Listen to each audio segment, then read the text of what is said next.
What if your own body betrayed you, locking you out of love at the very first touch? She had never let any man close until him. One kiss from billionaire Sam Dempsey broke through walls no doctor could heal. And, for the first time, Angelina felt alive.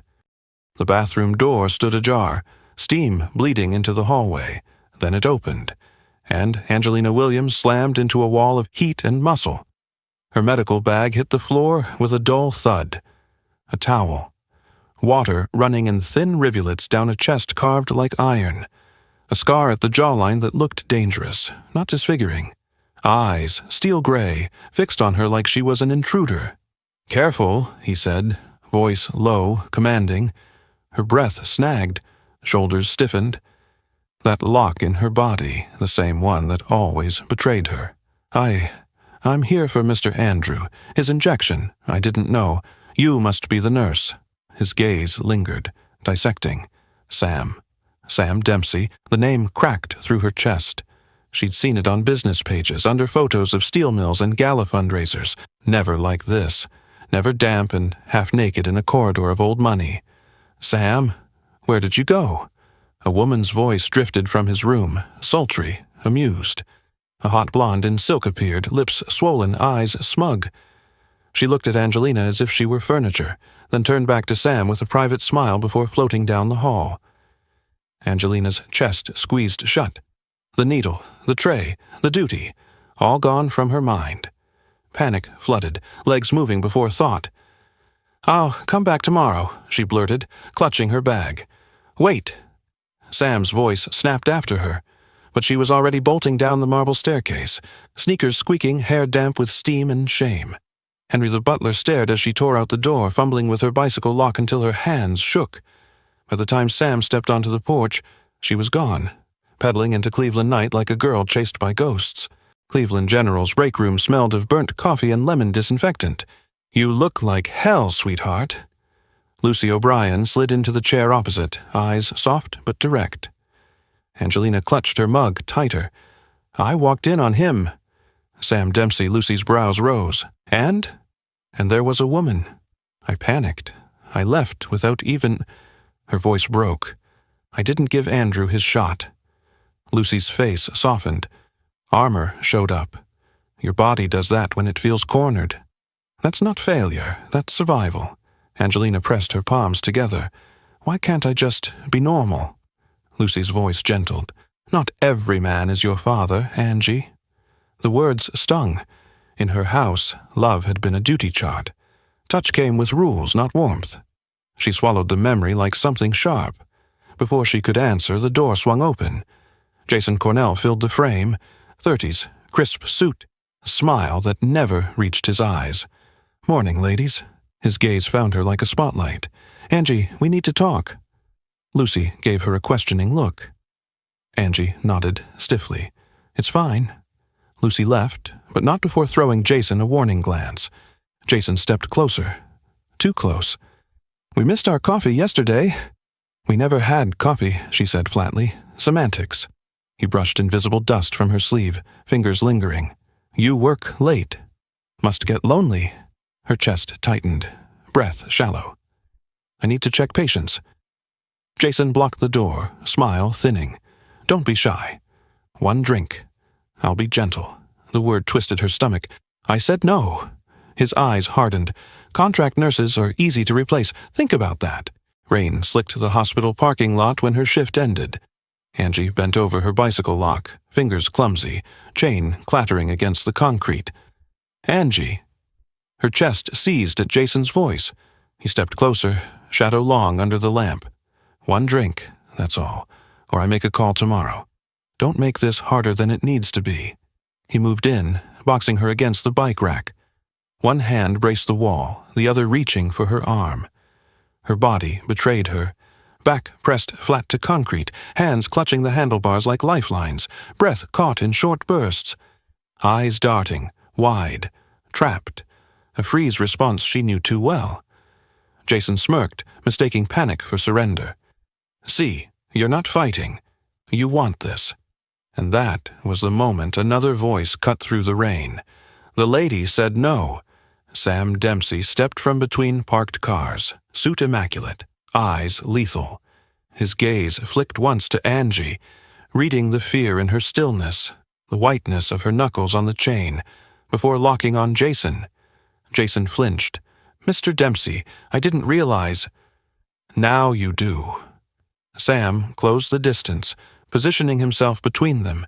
His hand slid around Angie's waist, not forcing, but steady, anchoring her trembling frame. His voice dropped for her alone. "Go with me." Her lips parted, but no sound came. Still, she leaned into him. Sam turned his face just enough, and his mouth claimed hers. The kiss was decisive, protective, not rushed. His lips pressed certainty into hers, and for the first time in years, her body didn't lock. No freeze, no armor, just warmth and breath and a terrifying spark of want. When he pulled back, his eyes searched hers. "You okay?" She nodded, stunned, chest heaving. Jason's jaw tightened. "Didn't know you had a boyfriend, Angie." "And now, you do," Sam said evenly. Jason's mask cracked, but he backed away. "We'll see about that." He turned, retreating into the rain.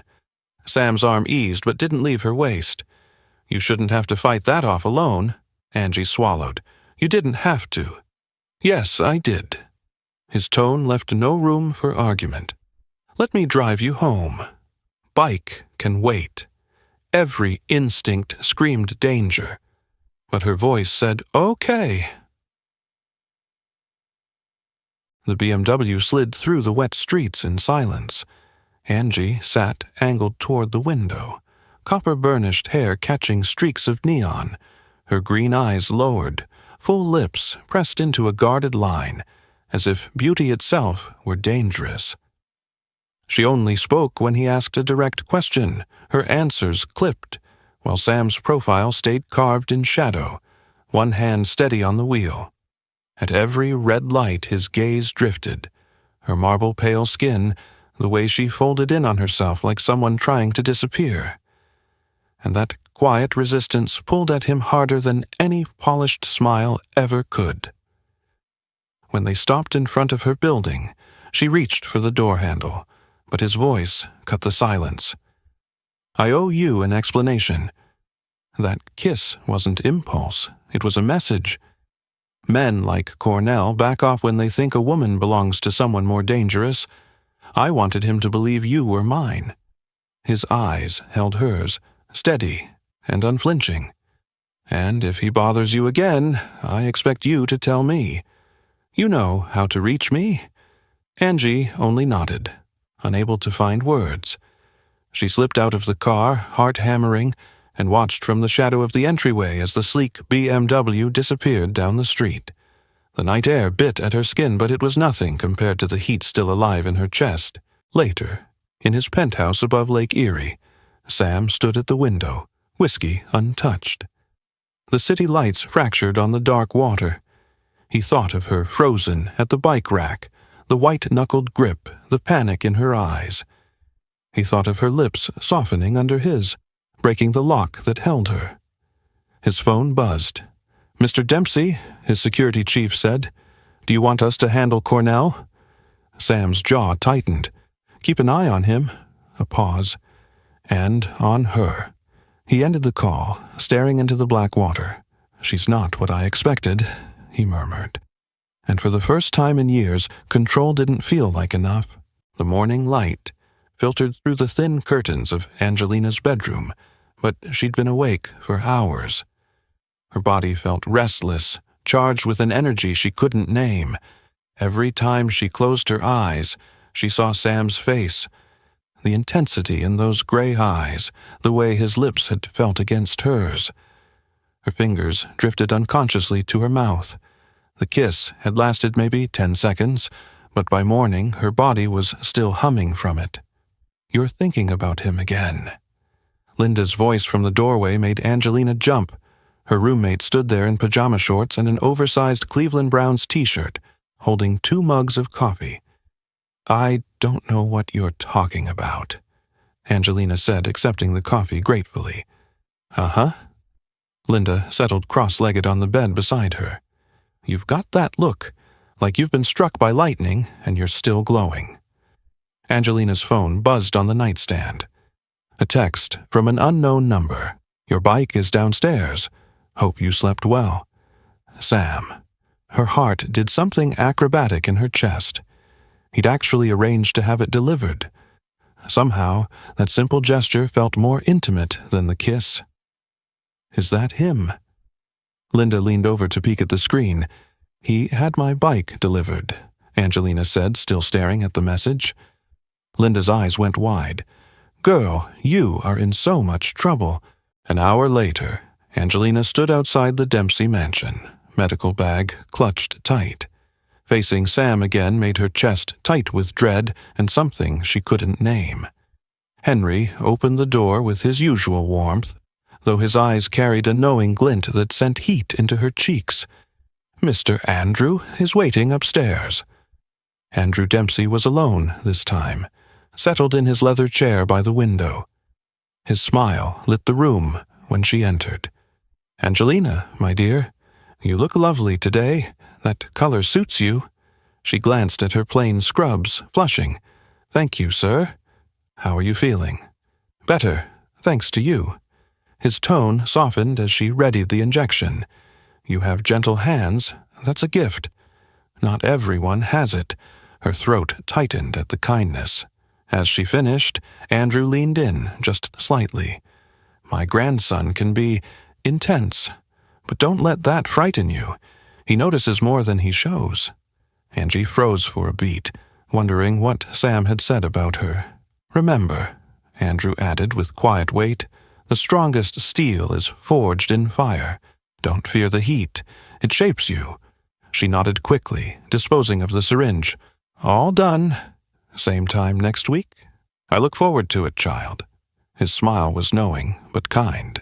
Back at the hospital, Angelina tried to focus on her patients, but her mind kept drifting to Andrew's words, and to the way Sam had kissed her, and to the text message still sitting unanswered on her phone. "You're distracted today," Lucy observed during their lunch break. "Everything all right?" "Jason's been quiet," Angelina said, which wasn't a lie, but wasn't the full truth either. Too quiet, if you ask me. "He's up to something." As if summoned, Jason appeared in the break room doorway, but this time his usual predatory smile was replaced by something colder. "Angie," he said, his voice carefully neutral.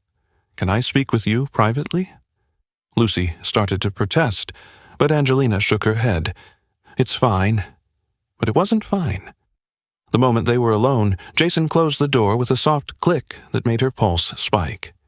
He circled her slowly, fingertips tapping the back of a chair. "Interesting friend you've made," he said, tone silky. "Sam Dempsey. Very impressive connections." "I don't know what you're talking about." "Don't you?" Jason's smile was sharp as glass. He slid a file onto the table and flipped it open just enough for her to see her name on the forms. "Tell me, Angie, does he know about your condition?" Angelina's blood turned to ice. "What condition?" "Your medical file makes for fascinating reading. All those sessions with Dr. Martinez, all those diagnoses." Jason leaned in, voice dropping. "Does your billionaire boyfriend know you can't perform basic female functions?" The words landed like blows. Angelina gripped the edge of the table so hard her knuckles whitened, her knees threatening to give. "How dare you, sir?" "I dare because you humiliated me yesterday, in front of a man whose opinion actually matters in this city." His breath was hot against her ear. "But don't worry. I won't tell him your little secret. As long as you remember where your loyalties should lie, get away from me." "Or what? You'll call your boyfriend?" Jason straightened his tie, mask sliding back into place. "Maybe I'll just call him myself. Have a little chat about your psychological fitness for patient care." His footsteps echoed as he left, the silence he left behind louder than his threats. Angelina's hands trembled. The worst part was that he was right. Her body did betray her. She couldn't be intimate without freezing.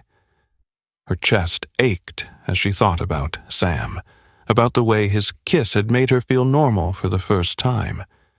But what would happen when he discovered the truth? That evening, Linda found her on their tiny balcony, staring out at the city lights. "Okay, spill," Linda said, settling into the other chair. "You've been weird all day. Jason knows about my medical history. He's threatening to use it against me." Linda's expression darkened. "That bastard. Can't you report him? To whom? He's administration. I'm just a contract nurse." Angelina sipped her wine. "And he's not wrong. I can't even kiss a man without panicking. What kind of woman does that make me?" "The kind who hasn't met the right man yet." Linda leaned forward. "But maybe you have now." Angelina thought about Sam's hands on her waist, about the way her body had responded without fear. "Maybe. But what happens when he finds out I'm broken?" "You're not broken. You're just carefully protected." Linda grinned. "Speaking of which, there's a party tonight at that new club downtown. You're coming with me." "Linda, I don't think—" "Nope. No arguments. You're going to put on something gorgeous, and we're going to dance until you remember you're a desirable woman." 2 hours later, Angelina barely recognized herself in the mirror. The black dress hugged her figure without revealing too much. Her hair fell in soft waves, and Linda's makeup made her green eyes luminous. The Uber ride felt endless, nerves twisting tighter with every block. But the moment they stepped into Eclipse, the bass hit like a second heartbeat, the crowd swallowing her whole. Linda shoved a drink into her hand, and before she'd taken 2 sips, she was on the floor. The beat dropped lower, heavier. Angie let her eyes fall shut, copper hair tumbling around her shoulders as her hips swayed. For the first time in years, she moved without fear. Just rhythm, just heat, just freedom. When she opened her eyes, she saw him, Sam Dempsey. Dark shirt, sleeves rolled, gray eyes locked on hers from across the haze. Her pulse stuttered. She should look away. Instead, she held his gaze. He said something to the men beside him and began walking. Slow, deliberate, every step claiming the space between them. "Holy shit," Linda whispered. "That's him, isn't it?" Angie couldn't answer. Her throat had gone dry. He reached the edge of the floor and stopped. He didn't demand. He simply extended a hand. Her chest tightened. She remembered those hands steadying her in the parking lot. And before her mind caught up, her palm was in his. The current hit instantly. His fingers closed around hers, guiding her in, hand sliding to the small of her back. No words, none needed. His thumb traced lazy circles that set warmth spiraling low in her belly. They moved together, half rhythm, half possession. His cologne wrapped her senses, dark and intoxicating. She looked up. His jaw was set, a scar catching the lights. Without thinking, she reached and traced it with her fingertip. His eyes darkened. His grip tightened, pulling her flush against him. The music slowed, couples melting closer. He bent, breath stirring her hair. "You're beautiful," he said, low and rough. The words hit something tender inside her. His hand rose to cradle her neck, fingers tangling in her hair. She shivered. His thumb brushed just behind her ear, and her knees weakened. She should step back. Instead, she pressed closer, hips brushing his. He drew a sharp breath, restraint unraveling. His other hand lifted, cupping her cheek. Their eyes locked, storm meeting storm. "Sam," she breathed, shocking herself. The sound of his name broke him. His mouth crashed down on hers. The kiss was fire. No hesitation, no gentleness. Hunger, demand, want. His lips moved over hers with skill that stole her breath, coaxing her into answering with equal fervor. She clutched his shirt, pulling him closer.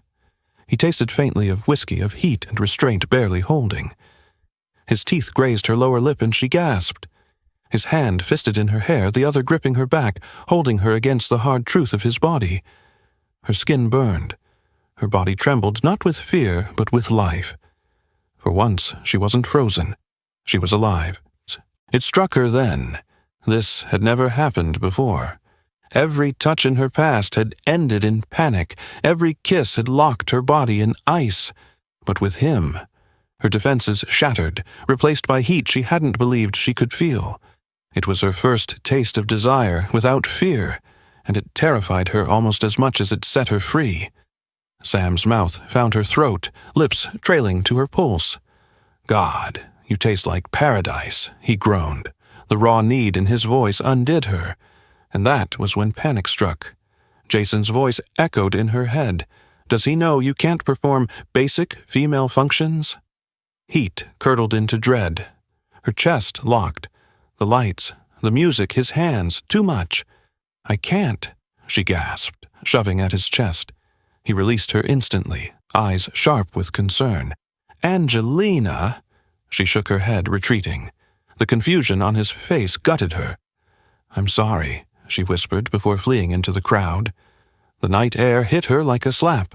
She pressed her back to the brick wall, arms locked around herself, breath ragged. The door opened behind her. "Angelina!" His voice was steady, careful. She didn't turn. "Please go back inside," she said. "Pretend this didn't happen. I'm not going anywhere." His footsteps approached slowly. "Talk to me. What just happened?" "Nothing. Everything."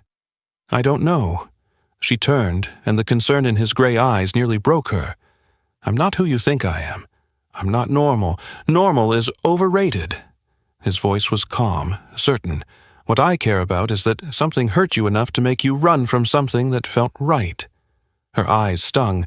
"You don't understand? Then help me understand." He stayed a step away, patient, like approaching something fragile. "I felt how you responded."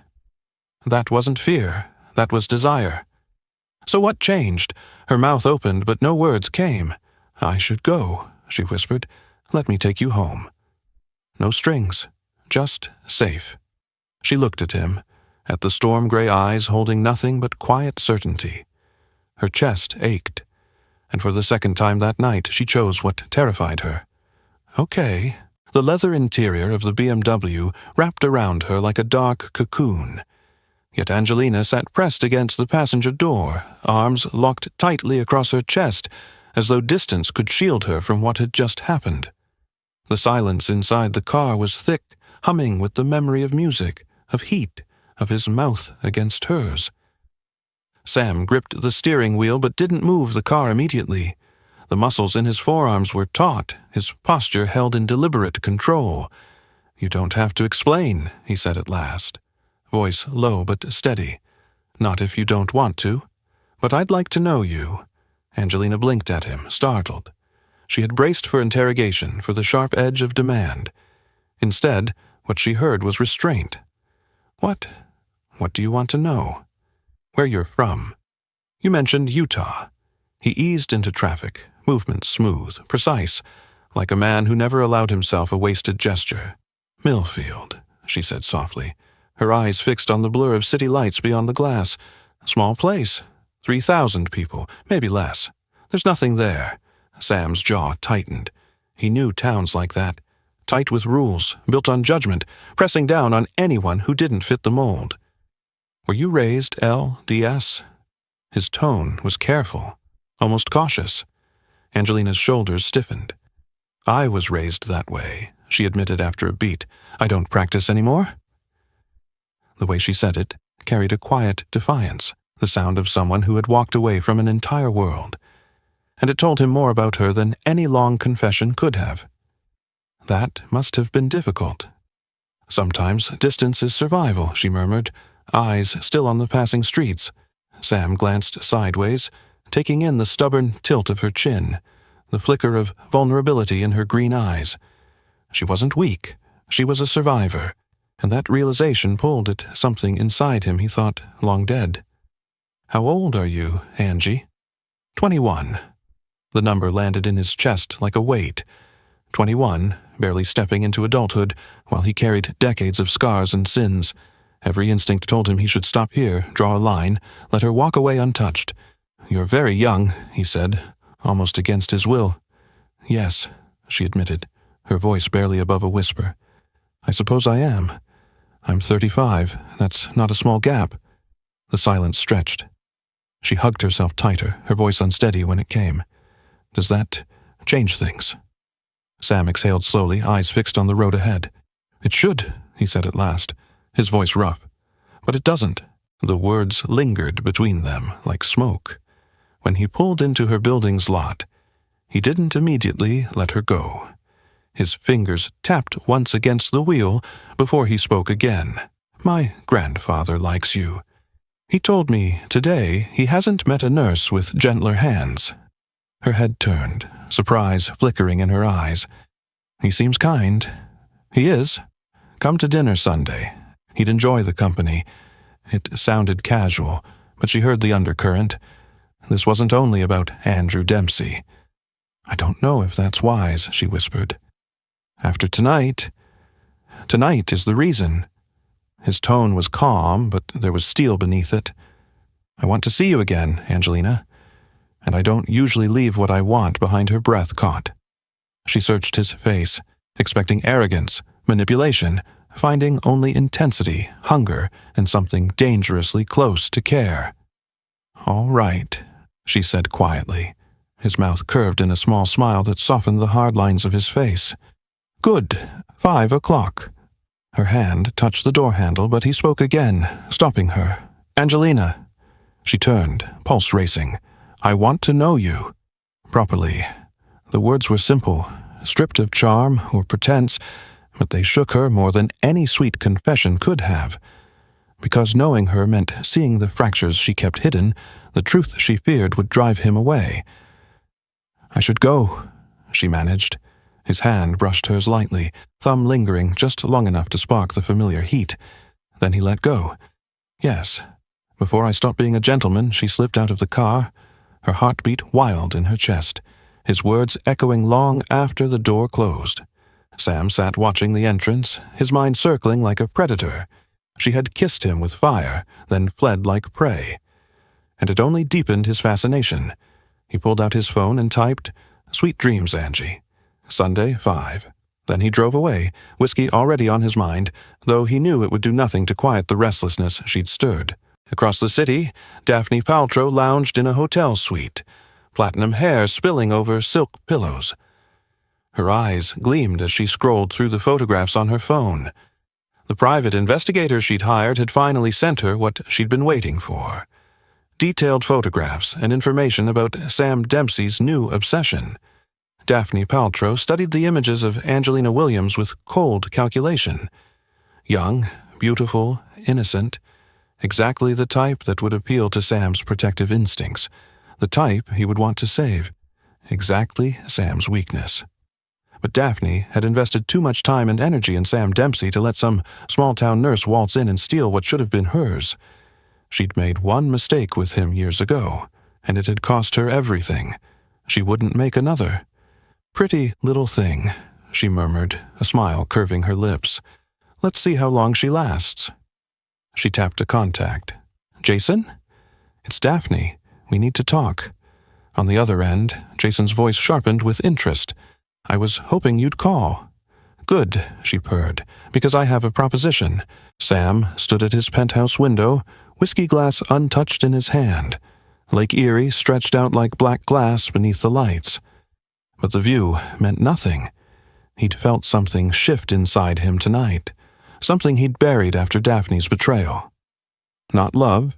He wasn't stupid enough to confuse desire with emotion, but this was more than his usual detached interest in a woman's body. All he saw were green eyes, brown copper silk hair, and the way her body had trembled against his. He told himself it was only want, just desire. He told himself again.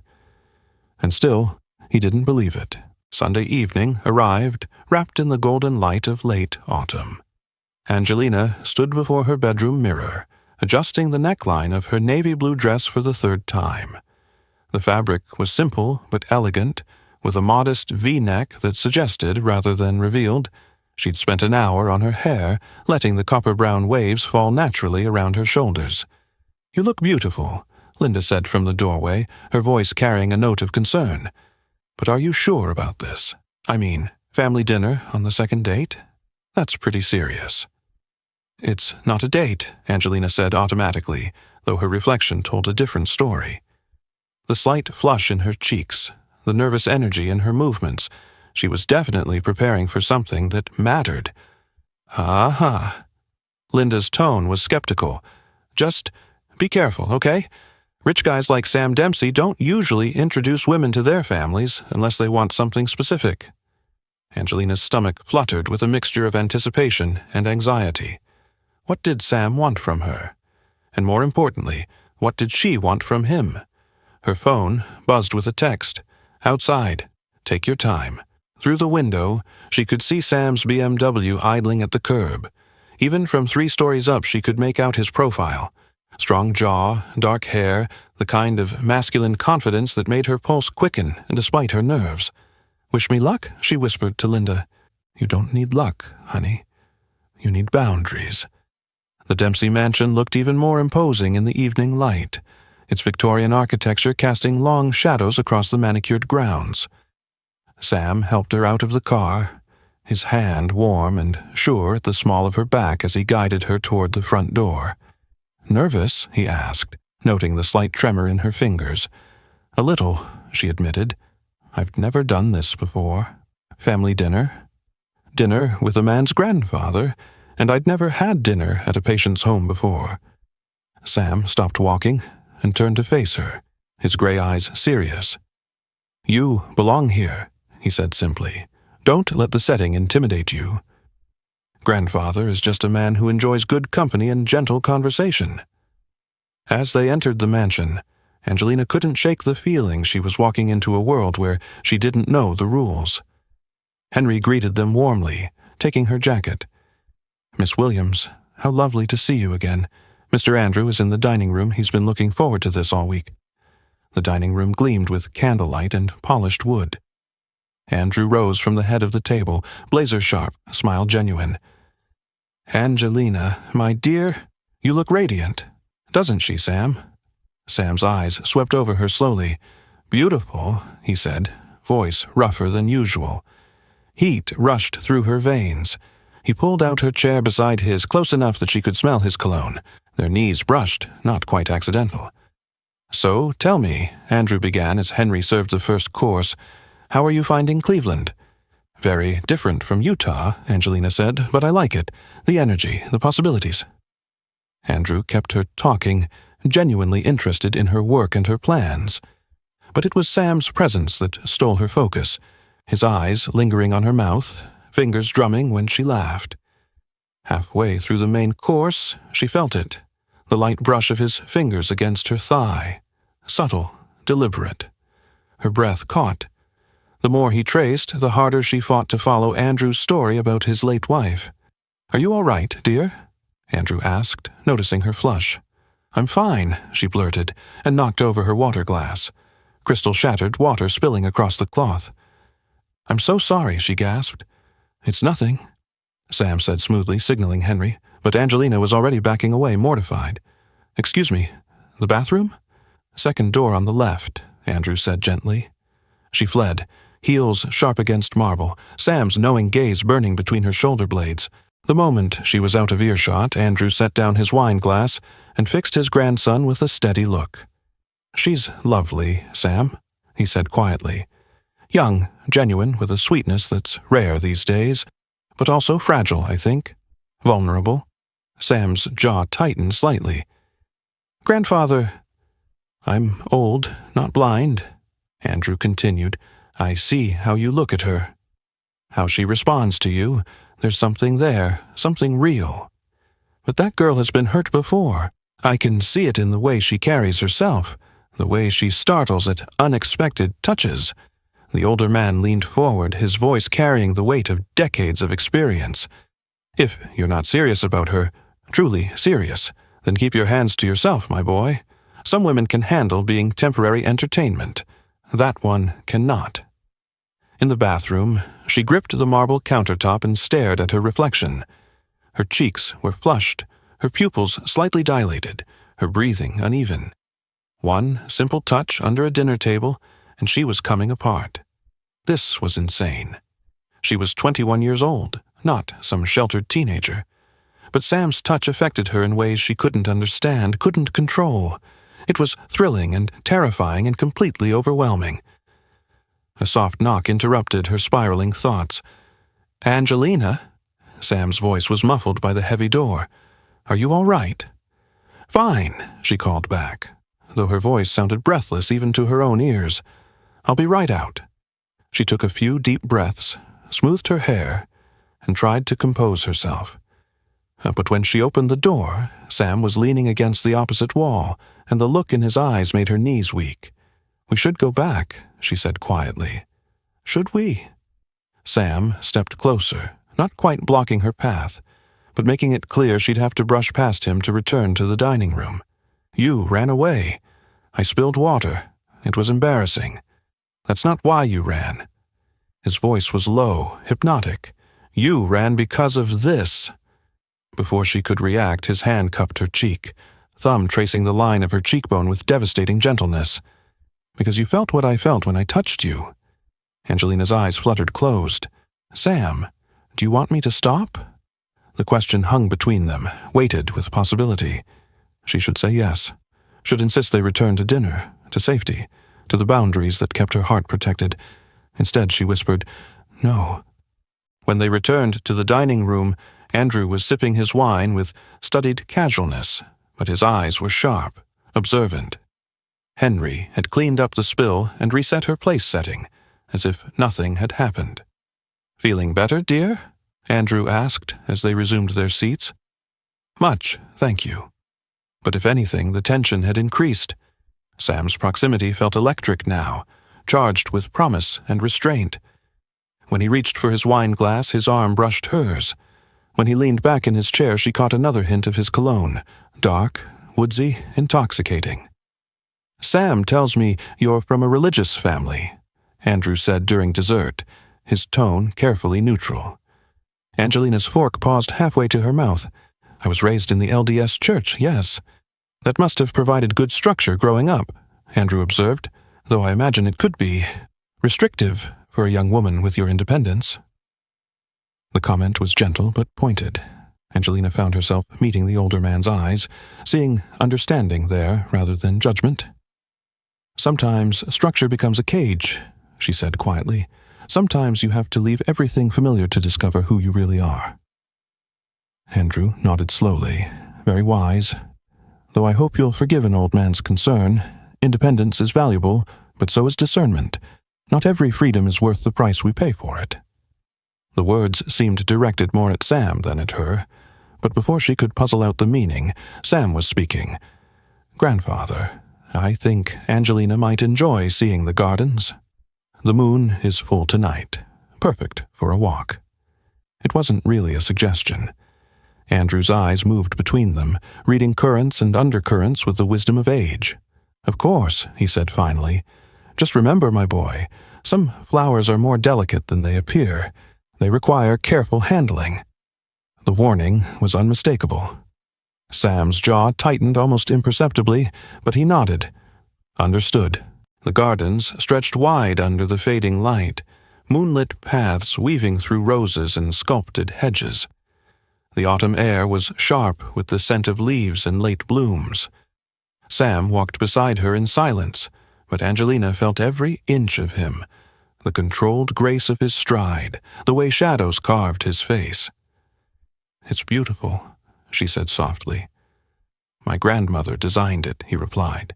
"She believed gardens should have secrets, places where lovers could steal moments away from the world." The word lovers lingered in the air as they reached a secluded oak, branches arching overhead like a canopy. Sam turned to her, features sharpened in the moonlight, voice suddenly gentle. "Are you afraid of me, Angelina?" The question caught her off guard. Should I be? Probably. His honesty was startling. "I want things from you. Things you might not be ready to give." "What kind of things?" Instead of answering with words, Sam stepped closer, backing her gently against the rough bark of the oak tree. His hands came up to frame her face, thumbs tracing along her cheekbones with reverent care. "I want to touch you," he said simply. "Not to take, just to explore." To learn what makes you sigh, what makes you shiver, what makes you forget to be afraid. Her breath hitched. I don't know if I can. Just touching, he promised. Nothing more than that. Just my hands on your skin, learning you. The offer was both innocent and deeply sensual. Angelina found herself nodding before she could think it through. Sam's smile was slow, predatory, beautiful. Close your eyes. She obeyed, and immediately her other senses sharpened. She could hear the whisper of wind through leaves, the distant sound of traffic, the measured rhythm of Sam's breathing. She could smell his cologne mixed with something uniquely male, uniquely him. His fingers started at her temples, tracing the line of her hairline with butterfly-soft touches, then into her hair, combing through the copper-brown waves with reverent care. His touch was worship, exploration, a map of sensation that made her skin come alive. Your hair is like silk, he murmured, his voice rough with restraint. I've wanted to touch it since the first moment I saw you. His hands moved to her neck, fingertips dancing along the sensitive skin where her pulse fluttered like a trapped bird. She couldn't suppress the soft sigh that escaped her lips. There, Sam said with satisfaction. That's what I wanted to hear. His exploration continued, the curve of her shoulders, the delicate line of her collarbone revealed by the V-neck of her dress. Each touch was careful, controlled, designed to awaken rather than overwhelm. When his fingers traced the edge of her neckline, barely skimming the upper curve of her breasts, Angelina's eyes flew open. Sam? Too much? He asked, his hand stilling immediately. She looked into his gray eyes and saw restraint warring with hunger, patience, battling desire. He would stop if she asked. She could see it in the rigid control of his posture, the careful way he held himself back. But she didn't want him to stop. The realization hit her like lightning. For the first time in her life, she wanted more. Don't stop, she whispered. Something flared in his eyes. Triumph, desire, something darker and more possessive. But his touch remained gentle as he continued his exploration, fingertips mapping the curve of her face, the line of her jaw, the fullness of her lower lip. Have you ever had a boyfriend, Angelina? The question was casual, but she caught the underlying tension in his voice. Yes, she said softly, but it was never... Never what? Heat flooded her cheeks. He wanted things I couldn't give him. Sam's expression darkened. Did he hurt you? Not physically, but he made me feel like there was something wrong with me, like I was broken. You're not broken. The words were fierce, absolute. You're perfect. Any man who made you feel otherwise was a fool. Before she could respond, the sound of voices drifted from the direction of the house. Sam stepped back immediately, putting space between them, his expression shifting to one of careful neutrality. We should go back, he said, though his voice carried reluctance. As they walked back toward the mansion, Angelina's skin still tingled from his touch. Every nerve ending felt awakened, alive in ways she'd never experienced. But underneath the pleasure was a growing fear. If simple touches could affect her this strongly, what would happen when he wanted more? The front door of the mansion stood open, warm light spilling onto the stone steps. But it wasn't Henry waiting for them in the doorway. A woman stood silhouetted against the light, tall, elegant, with platinum blonde hair styled in perfect waves. She wore a white dress that probably cost more than Angelina's entire wardrobe, and diamond jewelry that caught the light like captured stars. Sam stopped walking so abruptly that Angelina nearly collided with him. "Daphne," he said, and the single word carried a weight of history, of complications, of a past that had just collided with the present. The woman, Daphne, smiled, but there was nothing warm in the expression.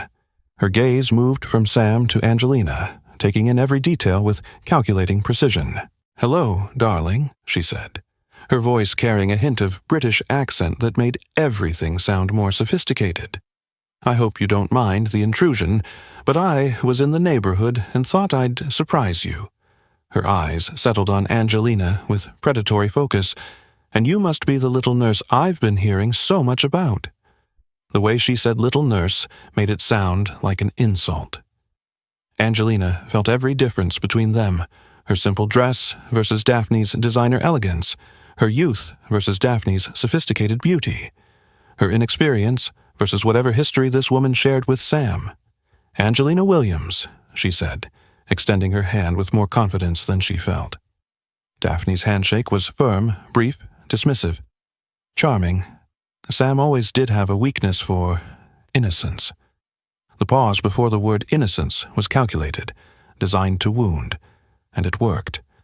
Angelina felt herself shrinking, becoming smaller in the face of this woman's polished perfection.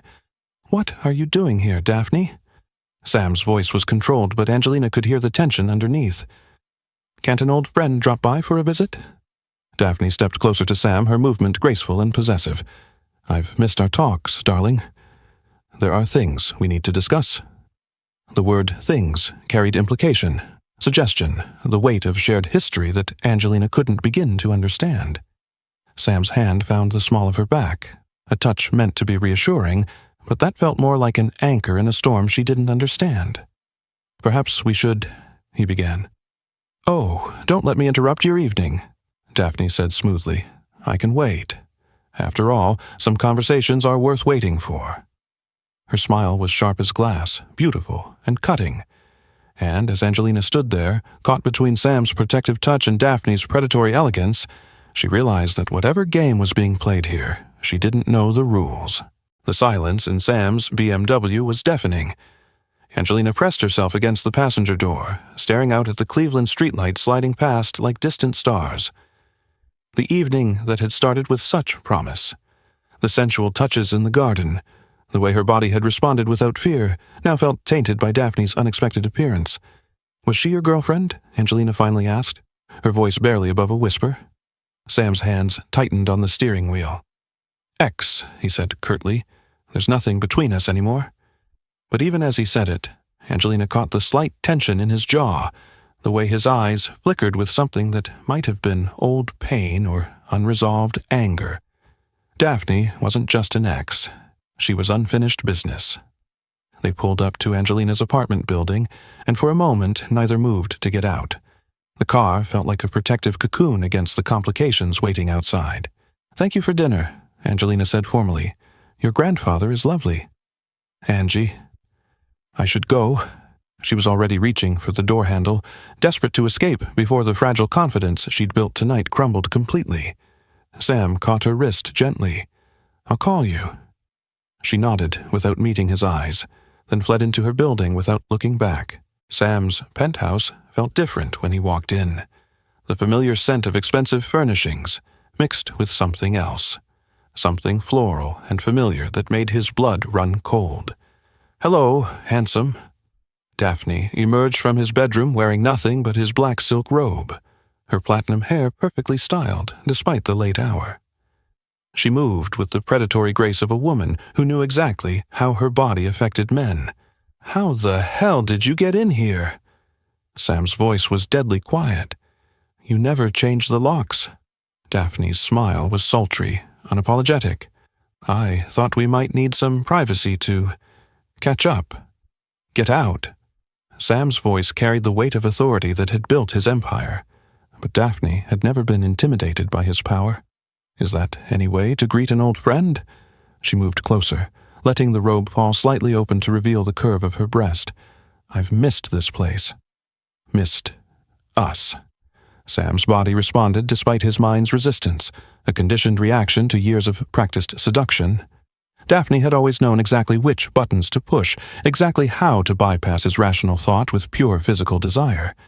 "There is no us," he said, but his voice lacked conviction. "Isn't there?" Daphne was close enough now that he could smell her perfume. Expensive, intoxicating, designed to cloud judgment. That little girl tonight. She's sweet, I'm sure. But she doesn't know you, Sam, not the real you. Her hand traced down his chest, and despite every rational thought screaming at him to stop, Sam felt his control slipping. This was what Daphne did. Reduced him to base instincts, made him forget why he'd walked away from her in the first place. "She doesn't know about your needs," Daphne whispered against his neck. Your desires? The things that make you feel alive. Before Sam could form a coherent protest, her mouth was on his, and years of muscle memory took over. His hands found her waist, pulling her against him with familiar hunger.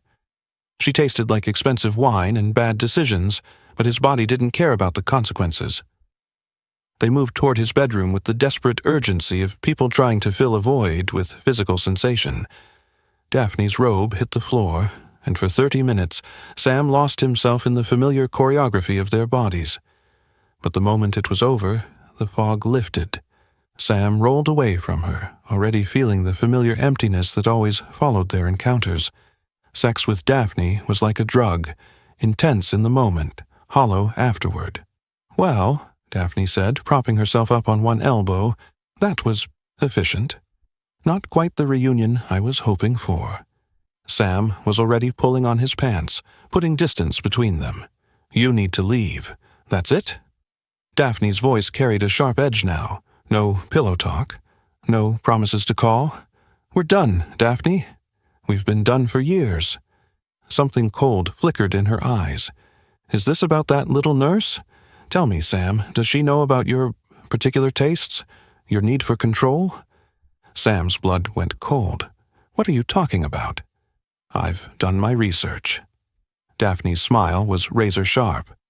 "Angelina Williams, 21, originally from Utah, currently undergoing psychiatric treatment for what I'm told are intimacy issues. Takes medication, sees a therapist regularly." The words hit Sam like physical blows. "You investigated her medical records?" "I have connections." Daphne shrugged, seemingly oblivious to the fury building in Sam's eyes. "The point is, darling, a nurse with psychological problems is hardly suitable for a man of your status. She's not our class, Sam. She'll never understand what you need." "Get out!" Sam's voice was lethal now. "Get out of my apartment, and stay away from Angelina." "But I'm here," Daphne purred, apparently misreading his rage for passion. "In your bed, because nobody else can satisfy those dark desires of yours the way I can. That sweet little thing wouldn't know what to do with. That, Sam, is gone." The words came out flat, final. "Whatever you think you know about what I need, you're wrong." For the first time, uncertainty flickered across Daphne's perfect features. "Sam, get dressed, get out, and if you come near Angelina again, I'll destroy you." He was already walking toward the door. "I'll give you 5 minutes to be gone." Left alone in his bedroom, Daphne stared at the closed door with growing alarm. This wasn't how the evening was supposed to go. Sex with Sam had always been her trump card, her way back into his life and his bed. But something had changed. Someone had changed him. As she gathered her clothes, Daphne's mind was already working on her next move. If seduction wouldn't work, she'd have to try something else. And she had just the ammunition she needed.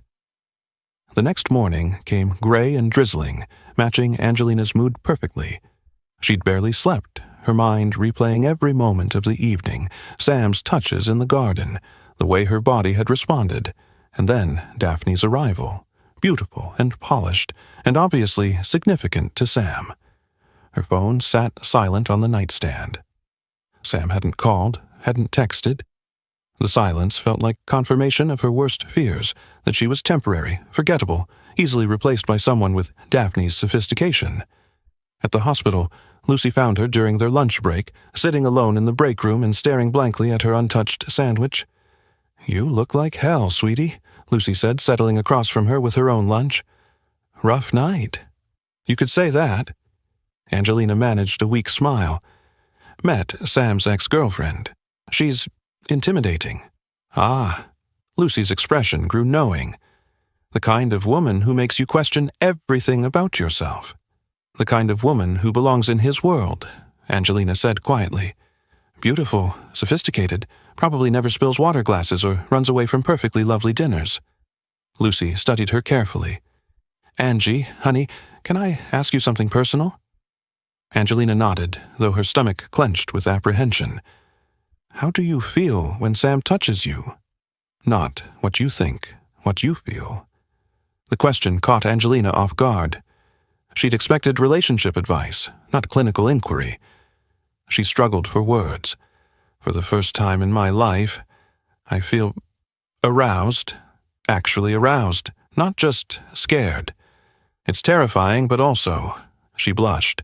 It feels like maybe I could actually, be with someone. Really be with them. Lucy's expression softened with understanding. Have you talked to Dr. Martinez about this? About the progress you're making? Angelina shook her head. I have an appointment next week, but I don't know what to tell her. Everything's so confusing right now. Tell her exactly what you told me. Lucy leaned forward. Angie, what you're experiencing, the fear, the physical response, the way your body tenses up with most men but not with Sam, it's all part of your healing process. My healing process? Lucy hesitated, then seemed to come to a decision. Honey, I've seen your medical files. I know about your vaginismus diagnosis. Angelina's face flamed red. Lucy, there's nothing to be ashamed of, Lucy said firmly. Do you know how many women experience what you're going through? How common it is for trauma, emotional or physical, to manifest in the body this way. The words hit Angelina like a revelation. She'd spent so long thinking she was broken, abnormal, fundamentally flawed as a woman. Dr. Martinez has given you exercises, hasn't she? Techniques to help your body learn to relax, to trust? Angelina nodded mutely. Then keep doing them. And more importantly, keep being honest about what you're feeling. Your body is trying to heal, Angie. What you felt with Sam, that's your nervous system learning that intimacy doesn't have to mean danger. Tears pricked at Angelina's eyes. But what if he finds out? What if he knows about my condition and decides I'm too much trouble? Then he's not the right man for you. Lucy's voice was gentle but firm. The right man will be patient. Will understand that trust takes time to build, especially for someone who's been hurt before. But Sam is so experienced, so worldly. Why would he want to deal with someone like me? Lucy smiled. Maybe because you're exactly what he needs. Maybe healing isn't just about your body learning to trust, Angie. Maybe it's about his heart learning to feel.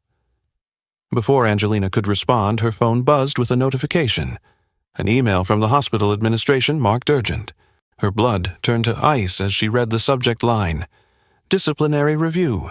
Patient care, competency evaluation. What is it? Lucy asked, noting the color draining from Angelina's face. With trembling fingers, Angelina opened the email. The words blurred together, but the meaning was clear. Formal review of her psychological fitness for patient care, scheduled for the end of the week. References to concerns about her mental health, her ability to maintain professional boundaries, her overall suitability for nursing responsibilities. Jason, she whispered, he's actually doing it. He's trying to get me fired. Lucy leaned over to read the email, her expression growing darker with each line. That bastard. This is harassment, pure and simple. But what if he's right? Angelina's voice was barely audible. What if I am psychologically unfit? What if my problems make me a bad nurse? Stop! Lucy's voice was sharp enough to cut through Angelina's spiraling panic. You are one of the most compassionate, skilled nurses I've ever worked with. Your personal medical history has nothing to do with your professional competence. But Angelina was already standing, gathering her things with shaking hands. I need to go. I need to figure out how to handle this. Angie, wait. I can't lose this job, Lucy. It's all I have. As she hurried away, Lucy stared after her with growing concern. Jason Cornell was playing a dangerous game, and Angelina was caught in the crossfire. But there was something else troubling Lucy. The timing of this disciplinary action coming so soon after Angelina's evening with Sam Dempsey. Powerful men like Sam attracted complications, and sometimes those complications destroyed innocent people caught in their wake. That evening, Sam sat in his home office, a glass of whiskey untouched on his desk. He'd spent the day trying to focus on business, but his mind kept drifting to Angelina, the way she'd looked at Daphne, the hurt in her eyes, the careful distance she'd maintained during their drive home. He should call her, should explain about Daphne, about the history they shared, about why he'd been fool enough to let her into his apartment. But what could he say? That he'd slept with his ex-girlfriend hours after touching Angelina, with reverent care in his grandfather's garden. that he'd let Daphne manipulate him into behavior he despised in himself. The truth was, Daphne had been right about one thing. Angelina didn't know the real Sam. The man who compartmentalized sex and emotion, who used physical release as a way to avoid deeper connection, who had spent years perfecting the art of emotional detachment. Angelina was innocent, trusting, capable of the kind of pure feeling he'd thought himself incapable of inspiring. She deserved better than a man who still fell victim to his ex-girlfriend's manipulations. His phone rang, interrupting his self-flagellation. Andrew's name appeared on the screen. Grandfather. "Sam, my boy, I wanted to thank you for dinner last night. Angelina is a treasure, genuine, kind, with a strength that runs deep." Sam's guilt intensified. "She is. I hope you realize how fortunate you are. Women like that don't come along often." "I know. Do you?" Andrew's voice carried a note of concern. "Because that woman last night, Daphne, I could see the way she looked at Angelina, like a predator sizing up prey. Whatever history you have with her, son, I don't think it's over, and I worry that sweet girl has no idea what she might be walking into." As Sam hung up the phone, one thought crystallized in his mind. He had to protect Angelina from the mess he'd created, even if it meant staying away from her himself. But some messes, once started, have a momentum of their own, and Daphne Paltrow had never been one to accept defeat gracefully. Thursday morning found Angelina standing outside Andrew Dempsey's room, medical bag in hand, steeling herself for what had become an increasingly complicated routine. She'd managed to avoid Sam since the dinner incident, timing her visits carefully to his schedule. But when she knocked and entered, Sam was there. He sat in the leather chair beside his grandfather's bed, dressed casually in dark jeans and a navy sweater, looking like he belonged in a magazine spread rather than a sick room. The sight of him sent her pulse racing despite her best efforts at emotional distance. "Angelina," Andrew said warmly, "how lovely to see you, dear." "Mr. Andrew." She kept her voice professional, setting her bag on the side table. "How are you feeling today?" "Much better, now that both my favorite people are here." The comment made heat creep up Angelina's neck. She busied herself preparing the injection, hyper-aware of Sam's presence, of the way his eyes followed her movements. "All finished," she said after administering the shot. "I'll see you next week." "Actually," Sam said, rising from his chair, "I was hoping we could talk." Angelina's hand stilled on her medical bag. "I really should get back to the hospital." "5 minutes," Sam said quietly. "Please." Something in his tone made her look up, and the intensity in his gray eyes caught her off guard. He looked tired, she realized, strained in a way she hadn't noticed before. "I'll just rest my eyes," Andrew said diplomatically, settling back against his pillows with a knowing smile. Sam gestured toward the hallway, and reluctantly, Angelina followed. They walked to the library. Sam moved closer, close enough that she could smell his cologne. "I owe you an apology," Sam said. "You don't owe me anything." Angelina wrapped her arms around herself defensively. "The other night, when Daphne showed up, I handled it badly. Your ex-girlfriend, you told me." Her voice was carefully neutral. "It's none of my business, isn't it? The way you've been avoiding me since, it feels like my business." Angelina turned away. "You live in a different world, Sam. That woman, your house, I don't belong in any of that. You belong wherever you choose to be. Do I? Everywhere I go lately, I feel like I'm being watched, judged, found wanting." Sam's jaw tightened. "Is this about Jason? It's about reality, about knowing my place. Your place is wherever you're happy. Saturday night, I want you to be happy with me." "Saturday?" "The charity gala. Come with me." The words hit her like cold water. A charity gala, the social event of the year, where Cleveland's elite gathered to see and be seen, where she would be photographed, scrutinized, measured against women like Daphne. "I can't," she said quickly. That's not for people like me." "People like you?" Sam's voice carried a dangerous edge. "You mean intelligent, compassionate women who save lives for a living?" "I mean women without designer gowns or trust funds or knowledge of which fork to use for the salad course." Sam studied her face, reading the fear beneath her practical concerns. "What if I told you none of that mattered? I'd say you've never been the one person in the room who didn't belong." The vulnerability in her admission seemed to catch Sam off guard. His expression softened, and when he spoke again, his voice was gentler. "I have," he said quietly, "more than you might think. When I took over the business at 22, every person in that boardroom saw a kid who'd inherited what he hadn't earned. They had decades more experience, more credibility, more everything. I felt like a fraud." Angelina found herself looking at him despite her intention to stay distant. "What did you do?" I reminded myself that I had every right to be there, that my voice mattered, even if it shook. His hand lifted as if to touch her face, then fell back to his side. "Come with me, Angelina. Let me show you how beautiful you look when you know you belong somewhere." The invitation hung between them, weighted with possibility and danger. Angelina thought about Jason's veiled threats, about the disciplinary hearing looming over her career, about Daphne's perfect sophistication. "People will stare," she said finally. "Let them." Sam's voice carried quiet confidence. "Let them see that Sam Dempsey has found someone worth their attention." Before she could lose her nerve, Angelina nodded. "Okay." Sam's smile transformed his face, making him look younger, less guarded. "I'll pick you up at 7. As she gathered her medical bag and prepared to leave, Andrew's voice followed her from the bedroom. "Angelina, dear, wear something that makes you feel like the remarkable woman you are. Everything else will take care of itself."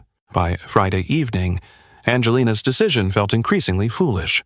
Her apartment was chaos, discarded outfits everywhere, none remotely appropriate for a charity gala. That afternoon, an elegant olive green gown had arrived with a simple note. "Thought this might suit you. -S. "He bought me a dress," Angelina said, staring at the garment. "What does that mean?" Linda picked up the gown. "It means he has excellent taste. Try it on." Reluctantly, Angelina slipped into the dress. The silk felt cool against her skin, the cut perfect. Fitted through the bodice, flowing into graceful lines that made her look taller, more elegant. "Holy shit," Linda breathed. "You look like a princess. See how this color makes your hair and skin stand out?" Angelina turned to the mirror and gasped. The woman looking back was sophisticated, poised, beautiful in a way she'd never seen herself before. "It's too much," she whispered. "No, it's not. Tomorrow night, you're going to show everyone, including yourself, that you belong wherever you choose to be." But even as Linda's words bolstered her confidence, Angelina couldn't shake the feeling that she was walking into something far more complicated than a simple social event. Saturday arrived gray and drizzling. At the hospital, gala dominated every conversation. "I heard the Paltrow family bought a whole table," Katie mentioned. Angelina's appetite vanished. Daphne would be there. Jason appeared with his usual predatory smile. "Excited about tonight? I'm particularly looking forward to seeing who's attending as guests versus who's working the event. Sometimes the lines get blurred." The comment was clearly directed at her. Angelina felt her cheeks burn. By 5 o'clock, her nerves were stretched thin. She applied makeup with trembling hands. The green dress hung on the door, beautiful and intimidating. "You can do this," she whispered to her reflection. "It's just one night." At exactly 7 o'clock, Angelina heard the sound of a car door closing outside her building. She looked out the window to see Sam walking toward the entrance, and her breath caught. He wore a perfectly tailored black tuxedo that emphasized his tall frame and broad shoulders. His dark hair was styled back, and even from 3 stories up she could see the confident way he carried himself, like a man who owned the world and knew it. Her phone buzzed with a text, "Ready when you are." Angelina took one last look in the mirror. The olive green dress fit like it had been made for her, the color bringing out the green in her eyes. Her copper-brown hair was styled in loose waves that framed her face, and the subtle makeup enhanced her natural beauty without hiding it. She looked elegant, sophisticated, like someone who might actually belong at Sam Dempsey's side. But as she made her way downstairs, her heart hammered against her ribs with a mixture of anticipation and terror. Tonight, she would step into Sam's world completely. and she had no idea if she was strong enough to survive what she might find there. Sam was waiting in the lobby, and when he saw her, his expression shifted to something that might have been awe. "You're beautiful," he said simply, offering his arm. As they walked toward his waiting car, Angelina caught a glimpse of their reflection in the glass doors, an elegant couple heading to an exclusive event. For just a moment, she allowed herself to believe that the reflection was real, that she truly belonged in this fairy tale.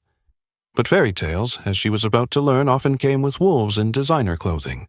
The Cleveland Museum of Art had been transformed into a glittering wonderland for the annual charity gala. Crystal chandeliers lit the elegantly dressed crowd as waiters glided past with champagne, the city's elite trading business as easily as gossip. Sam's hand rested possessively on the small of Angelina's back as they moved through the room. She felt the weight of curious stares, heard the whispers that followed their path. "Who is she? I've never seen her before. Sam Dempsey doesn't usually bring dates." The olive-green dress that had felt empowering in her apartment now felt like a spotlight. Every camera flash, every glance reminded her she was an outsider. "Breathe," Sam murmured in her ear, his breath warm against her skin. "You look stunning." At their table, Sam's associates stood to greet them, partners, board members, and their wives, whose polite smiles masked sharp appraisals. "And what do you do, dear?" asked Margaret Whitmore, wife of a prominent judge. "I'm a nurse at Cleveland General," Angelina replied. "How noble," Margaret said with a smile that didn't reach her eyes. "So refreshing to meet someone in the service professions." The condescension was wrapped in politeness, but it cut nonetheless. Sam's hand tightened on hers, a silent show of support. "Angelina is one of the most skilled nurses at the hospital," he said firmly. "She takes excellent care of my grandfather." The conversation moved on, but Angelina felt the weight of judgment settling around her like a heavy cloak. She was a curiosity here, a pretty distraction that would be forgotten as soon as Sam moved on to someone more suitable. Halfway through dinner, she excused herself to the restroom, needing a moment away from the suffocating atmosphere of the polite scrutiny. The ladies' room was a marble sanctuary, all soft lighting and expensive fixtures. Angelina stared at her reflection, trying to summon the confidence she'd felt earlier. The woman in the mirror looked elegant enough, but her eyes betrayed her discomfort. "You clean up nicely." Angelina spun around to find Daphne emerging from one of the stalls. She looked flawless in a white designer gown, her platinum hair swept into an elegant chignon. "Daphne," Angelina managed. "I was hoping we'd have a chance to chat." Daphne moved to the mirror, touching up lipstick that didn't need fixing. Woman to woman. "I should get back. Oh, there's no rush." Sam's deepened conversation with the Blackstone group. Business always comes first with him. Daphne's smile was sharp. "But I'm sure you're learning that." Angelina remained silent, sensing a trap in every word. "You know, I admire your confidence," Daphne continued, her tone conversational. "Coming to an event like this, meeting Sam's world, most women in your position would be intimidated." "My position? Well, you don't really know him, do you? His history, his preferences, his particular needs?" Daphne stepped closer. "Sam is a complex man, Angelina. He requires a certain level of sophistication, experience, things that might be rather overwhelming for someone like you." The words were delivered with surgical precision designed to cut deep. "Someone like me? Sweet, innocent, small town." Each word was a separate blow. Sam might find that charming temporarily, but long-term, men like him need women who can match their intensity, who understand their darker appetites. Angelina's face burned. "I should go." "Of course you should. This isn't really your world, is it? The cameras, the expectations, the pressure to be perfect." Daphne moved closer, her voice dropping to a whisper. "Some things are simply too heavy for small shoulders to carry." Before Angelina could respond, Daphne glided past her toward the door. "Enjoy the rest of your evening, dear, while it lasts." Left alone, Angelina gripped the marble countertop, Daphne's words echoing in her mind. Darker appetites, too heavy for small shoulders. What did Sam really want from her? What was she walking into? Meanwhile, Sam had excused himself from the table, his patience with social pleasantries wearing thin. He'd noticed Jason Cornell lurking near the bar, watching Angelina with predatory interest, and decided it was time to address the situation directly. He found Jason by the silent auction displays, studying a piece of artwork with feigned interest. "Cornell," Sam said, his voice carrying the authority that had built his empire. Jason turned, his smile faltering slightly when he saw Sam's expression. "Mr. Dempsey, wonderful event. Let's cut the bullshit." Sam moved closer, close enough that his words wouldn't carry to nearby guests. "You're going to stay away from Angelina?" "I'm afraid I don't know what you mean." Sam grabbed Jason's arm, his grip firm enough to convey threat without creating a scene. The disciplinary hearing, the harassment, the threats. It ends now. Jason's facade cracked slightly. "That's hospital business, Mr. Dempsey. Perhaps you're overstepping. Perhaps you're forgetting who you're talking to." Sam's voice was deadly quiet. "Your uncle might own part of that hospital, but my family's donations built half of it. One word from me, and you'll be lucky to find work cleaning bedpans." "Is that a threat?" "It's a promise." Sam released Jason's arm but didn't step back. "Angelina is mine. Touch her again, professionally or personally, and I'll destroy you." Jason straightened his jacket, his smile returning but lacking its usual confidence. "Understood, Mr. Dempsey." Crystal clear. As Sam walked away, Jason's expression darkened. Rich men thought they could buy everything, including people. But Jason had survived in hospital politics long enough to know that everyone had pressure points, even billionaires. When Angelina finally emerged from the restroom, her composure carefully reconstructed, she found Sam waiting in the hallway.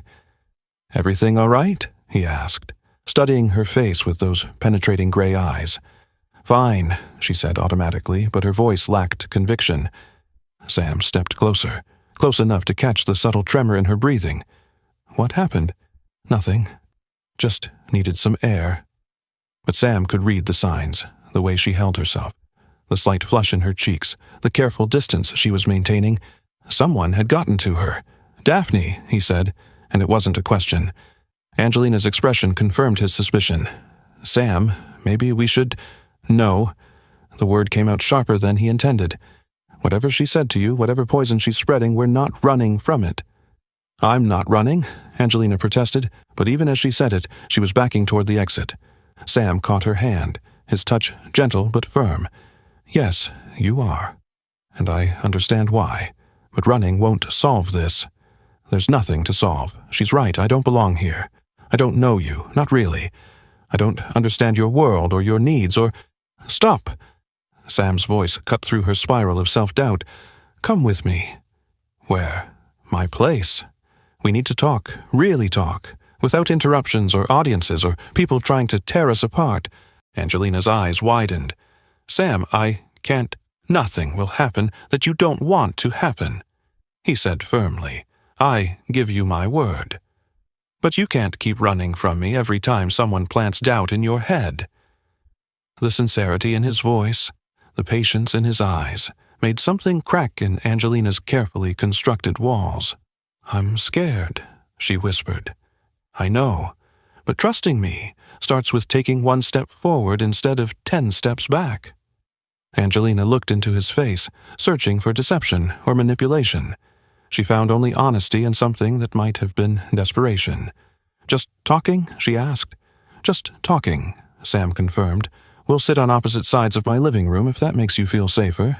But no more running, Angelina, please." The word please undid her completely. Sam Dempsey didn't beg, didn't plead, didn't show vulnerability. But here he was, asking her to trust him despite all her fears. "Okay," she whispered. As they made their way toward the exit, Sam's hand warm and steady at her back, Angelina caught a glimpse of Daphne watching from across the room. The older woman's expression was unreadable, but something cold flickered in her eyes.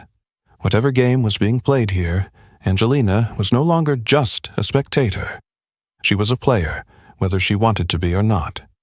The question was, did she have the strength to win? Sam's penthouse, felt different in the quiet aftermath of the gala. The city lights twinkled beyond the floor-to-ceiling windows, but inside the atmosphere was heavy with unspoken tension. Angelina stood near the window, still wearing the blue dress, her arms wrapped around herself in that familiar protective gesture. "Would you like some wine?" Sam asked, moving toward the kitchen. "Or tea?" "Something to help you relax. I don't think alcohol is a good idea right now," Angelina said quietly. "My nerves are already—" "Tea, then." Sam busied himself with the preparations, giving her space to process whatever Daphne had said to her. When he returned with 2 steaming cups, he settled on the opposite end of the sofa, respecting the distance she needed. They sat in silence for several minutes, the weight of unfinished conversations hanging between them. "What did she say to you?" Sam finally asked. Angelina's hands trembled slightly around her teacup. "That I don't know you, that you have particular needs, dark appetites that would be overwhelming for someone like me." Sam's jaw tightened. "And what do you think?" "I think she's right." The admission came out in a whisper. "I don't know you, not really, and I don't know if I'm capable of being what you need. What I need," Sam said carefully, "is honesty. From both of us. So let me start." He set down his cup and turned to face her fully. "Daphne is right about one thing. I do have particular needs, but not the kind she implied." Angelina looked up, meeting his eyes for the first time since they'd arrived. "I need to feel in control," Sam continued. "In business, in relationships, in everything. Because control means safety. Control means people can't leave you, can't hurt you, can't take everything away." His voice grew quieter, more vulnerable. "My mother died when I was 8. Cancer. I watched her fade away slowly, and there was nothing I could do to stop it. When my father—" Sam paused, the words still difficult after all these years. "When he killed himself 7 years later, I learned that the people you love most can disappear without warning." Angelina's breath caught. "Sam, I'm so sorry. My grandfather saved me, gave me purpose, taught me to channel that pain into building something lasting. But it also taught me to keep people at arm's length, to use physical intimacy as a way to feel powerful, without risking emotional connection." The confession hung in the air between them, raw and honest. "With you," Sam said, his voice barely above a whisper, "everything I thought I knew about myself is changing. You make me want things I swore I'd never want again." Angelina felt tears prick at her eyes. What kind of things? Connection. Real intimacy, not just physical release. The risk of actually caring about someone more than myself. Sam's laugh was bitter. "Daphne knows that. She knows you're dangerous to the walls I've built." "I'm not dangerous to anyone," Angelina said. "I'm the one who's broken." "Tell me," Sam said gently. "Tell me what you think is broken about you." The invitation opened something inside Angelina that she'd kept locked away for years. Slowly, haltingly, she began to speak. "I see a psychiatrist," she said, the words feeling strange and exposed. "For intimacy issues. My body doesn't respond the way it should when men try to, when they want to." She took a shaky breath. "In my family, in my religion, I learned that sex was a woman's duty, not a pleasure, not a choice, just something you endured for your husband. My mother, she never loved my father. Their marriage was arranged, practical. I used to hear her crying after he visited her room." Sam's hands clenched involuntarily, but he remained silent, letting her find her words. "I learned that men take and women give, that our bodies belong to duty, not desire. And when I grew up and boys started wanting things from me, my body just shut down. It learned to protect itself the only way it knew how. By making intimacy impossible," Sam said softly. "The muscles tense up. I panic. I can't breathe. It's like my body knows something my mind doesn't, that letting someone in means getting hurt." Angelina wiped at her eyes. "Every relationship I've tried has ended the same way. Men getting frustrated, angry, telling me I'm frigid or broken or—" "You're not broken," Sam said fiercely. Your body learned to protect you from what it perceived as harm. That's not dysfunction, Angelina. That's survival. She looked at him with wonder. How do you know so much about this? Because I understand trauma responses. Because I've spent years using my body to avoid emotional intimacy, just like you've spent years using yours to avoid physical intimacy. Sam leaned forward slightly. We're both protecting ourselves, just in different ways. The parallel struck Angelina like lightning. So, what do? We trust each other, Sam said simply. We take it slow. We let your body learn that intimacy can be safe, pleasurable, chosen rather than imposed. What if I can't? What if my body won't let me? Sam's eyes held hers steadily. Then we try again, and again, until your body understands that you're in control, that you can stop any time, that pleasure is your right, not my privilege. Something shifted in Angelina's chest, a loosening of tension she'd carried for years. You really mean that? I do. But it means I have to change too. I have to learn to connect my heart to my body, to make love instead of just having sex. You'd be helping me heal just as much as I'd be helping you. Angelina set down her teacup with trembling hands. I'm scared. I know. But fear and arousal can't exist in the same space. If I can keep your attention focused on pleasure, on what feels good, your body will start to override the fear response. How? Sam stood slowly, extending his hand. Trust me? Angelina stared at his outstretched palm, remembering the last time he'd offered his hand on the dance floor at the club where she'd felt alive for the first time. That night had ended in panic too, but this felt different, safer. She placed her hand in his. Sam led her to his bedroom, but instead of the bed, he guided her to the comfortable chair near the window. He knelt before her, his position deliberately non-threatening. We start with touch, he said softly. Just touch. No goals, no expectations beyond exploring what feels good to you. His hands moved to her shoes, slipping them off her feet with gentle care. Then his fingers found the zipper of her dress. Tell me to stop any time, he said, his voice low and soothing. This is about your comfort, your pace, your choice. Angelina nodded, her breath coming faster, but not with panic, with anticipation. Sam eased the dress from her shoulders, his movements slow and reverent. She sat before him in her navy lace lingerie, feeling vulnerable, but not ashamed. You're beautiful, he whispered, his hands tracing the curve of her shoulders, the line of her collarbone. Your body is perfect exactly as it is.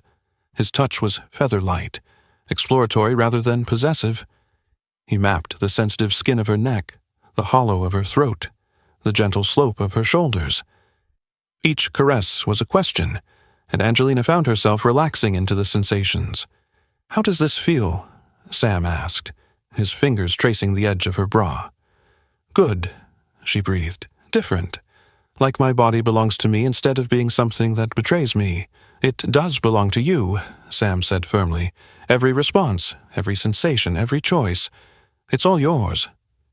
As his hands continued their patient exploration, Angelina felt heat beginning to build low in her belly. Not the sharp panic she was used to, but a slow, warm unfurling of desire. Sam, she whispered, her voice catching. I'm here, he said. Stay with me. Focus on how this feels, not on what might happen next. His lips followed the path his hands had traced, pressing soft kisses to her throat, her shoulders, the upper curve of her breasts. Angelina's breathing deepened, her body beginning to arch toward his touch instead of away from it. Can I remove this? Sam asked, his fingers at the clasp of her bra. Yes, she said, the word coming easier than she'd expected. The cool air on her bare skin should have made her want to cover herself, but Sam's eyes held such reverence, such patient desire, that she felt beautiful, instead of exposed. My turn, she said softly, reaching for the buttons of his shirt. Sam's breath caught as her fingers worked the fabric free, revealing the broad expanse of his chest. The scar on his jawline had a twin near his collarbone, another mark of whatever had shaped him into the man he was. Angelina traced the scar with her fingertip, and Sam shuddered under her touch. You're not the only one learning, he said roughly. This is new for me, too. Wanting to please someone more than I want to take what I need." The admission sent warmth flooding through Angelina's veins. This powerful, controlled man was vulnerable too, learning to love instead of just to desire. As they continued their careful exploration, hands and lips and whispered encouragement, Angelina felt her body awakening in ways she'd never experienced. When Sam's hand skimmed the edge of her panties, she didn't tense or pull away. Instead, she moved into his touch, chasing the pleasure he offered. "I want to try," she whispered, lips trembling against his neck. Sam froze, searching her eyes, finding fear, yes, but also a fire that hadn't been there before. "Are you sure?" "I want you," she breathed, surprising herself with the raw hunger in her own voice. Sam lifted her in his arms and carried her to his bed. They moved together slowly, his hands and lips continuing their patient worship of her body. When he settled beside her, his mouth claimed hers again, deeper this time until she was gasping into him. Every place his hands touched lit a spark, her ribs, her waist, the curve of her hip. She arched instinctively, chasing more before she even realized she was moving. Angie stopped thinking. The years of fear, the voice that always warned her to brace, gone. There was only the press of his lips, the heat of his breath, the shiver racing down her spine. For once, she wasn't locking herself away. She was opening. "Are you sure?" he murmured, his forehead resting against hers. "Don't stop," she whispered, and it was the truest thing she had ever said. What followed wasn't hurried or rough, but neither was it restrained. It was discovery, her body yielding without resistance, her pulse racing with each new wave of sensation. She felt tears sting her eyes, not from pain, but from the sheer relief of wanting instead of fearing. And as he held her through it, every whispered promise, every reverent touch, Angie realized the moment she had dreaded all her life had already passed, and all that was left was desire. Angelina woke to unfamiliar sensations. Sunlight streaming through floor-to-ceiling windows, silk sheets against bare skin, and the warm weight of Sam's arm across her waist. For a moment, disorientation clouded her thoughts. Then memory returned in waves. The breakthrough, the healing, the complete surrender of her body to pleasure instead of fear. She turned carefully in Sam's embrace, studying his sleeping face.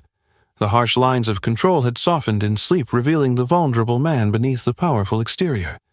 His dark hair fell across his forehead, and she resisted the urge to smooth it back, not wanting to wake him. "You're staring," Sam murmured without opening his eyes, a smile playing at his lips. Heat flooded Angelina's cheeks. "I was just thinking." "About what?" His gray eyes opened, immediately alert and focused on her. "About how different everything feels," she said honestly, "like I've been asleep my whole life and you woke me up." Sam's expression grew tender. His hand traced the curve of her shoulder, sending shivers through her. "Did I hurt you last night?" he asked softly, his voice rough with concern and something deeper. "You made me feel beautiful," she whispered. "For the first time, I felt like a real woman." Sam's kiss was deep, claiming, "You are a real woman. My woman." They didn't leave the penthouse that day or the next. Sam canceled meetings with brief phone calls, his attention completely focused on her.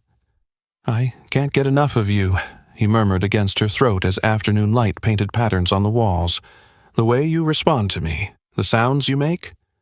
Angelina blushed, but didn't pull away. "I never knew I could feel like this." "Like what?"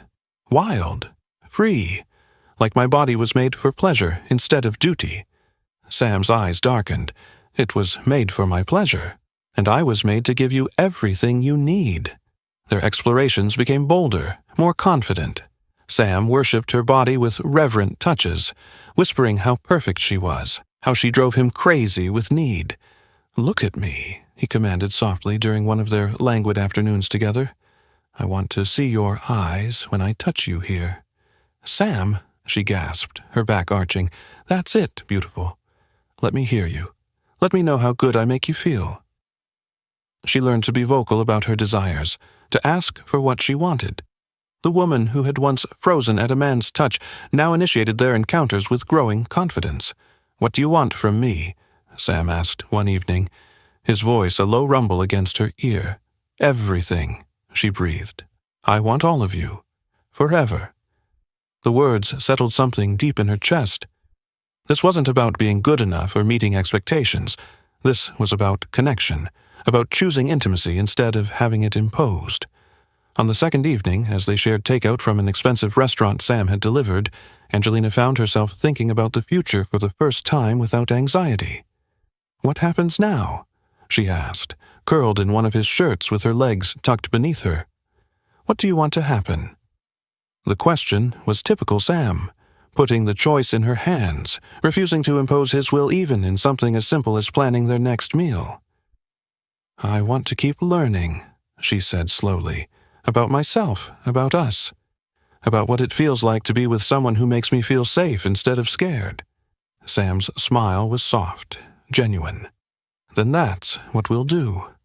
At your pace, in your time. But we can't stay in this bubble forever," Angelina said practically. "You have a business to run.